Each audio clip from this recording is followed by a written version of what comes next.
En la siguiente aplicación web se va a mostrar cómo utilizar un archivo XML para accesar lo menos posible al servidor.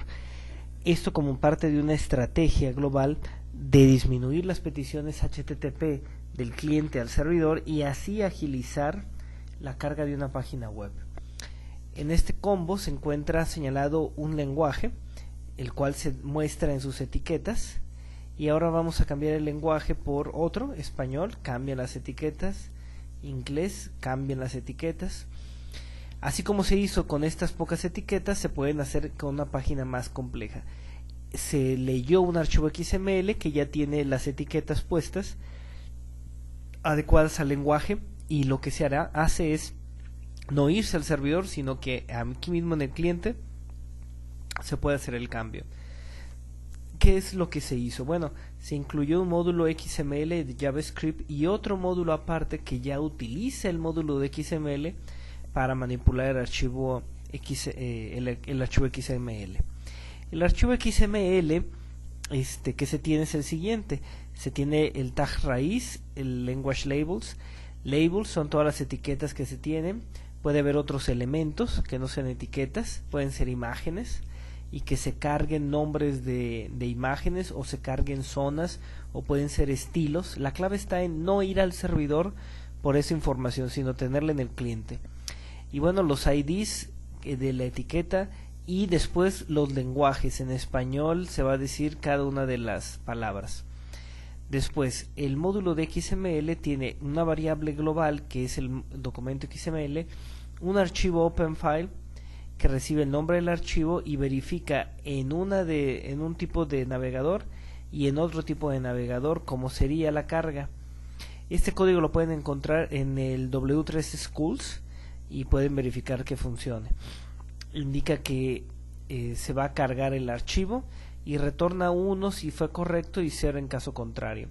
Tenemos otros métodos, uno que devuelve una lista de elementos, dice: a partir del archivo quiero que me busques todos los elementos que tiene este nombre, y se da un nombre. Si adentro tiene muchos elementos, se devuelven todos esos elementos, pero si hay varios que tengan este nombre, se va a devolver una lista de esos elementos. Entonces es una lista donde cada elemento puede tener muchos.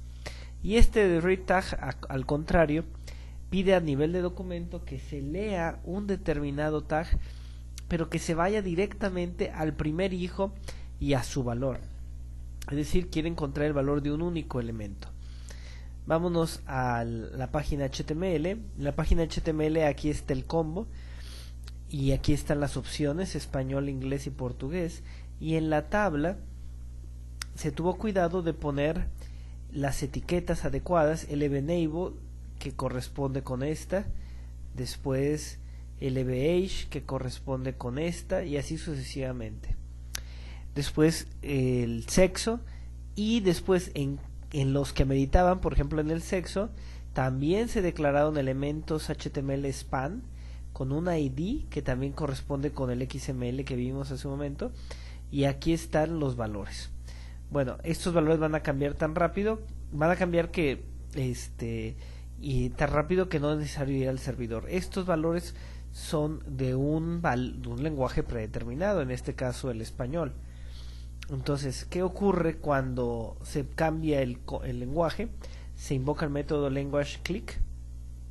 Vámonos a ese método. Y bueno, aquí en el control, para empezar, dice, bueno, ¿cuál es el lenguaje? Y el lenguaje por default es español. Después, cuando se da un clic, aquí está y se verifica qué valor fue el que se escogió para ese combo. Y si es 0, pues coloca en esa variable el español o en inglés o el portugués. Fíjense que aquí pueden hacer mejoras. Estos valores son los mismos de la página HTML, entonces podrían cargarse directamente. Y se invoca el método vinit. Y en el init, ¿qué es lo que hace? Bueno, abre el archivo.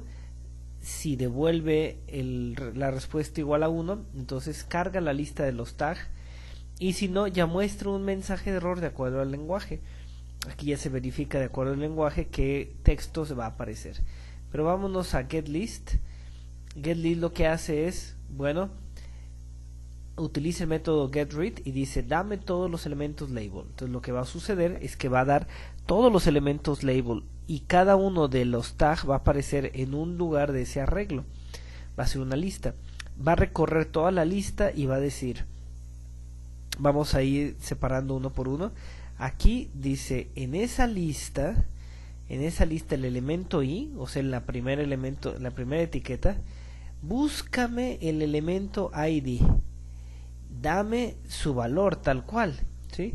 Y entonces ese valor, que en este caso sería lbenable o lbage, lbsex, etcétera, ese elemento va a ser parámetro para el método document de la clase del objeto document, el método getElementById. Entonces quiere decir que se va a accesar a esa etiqueta.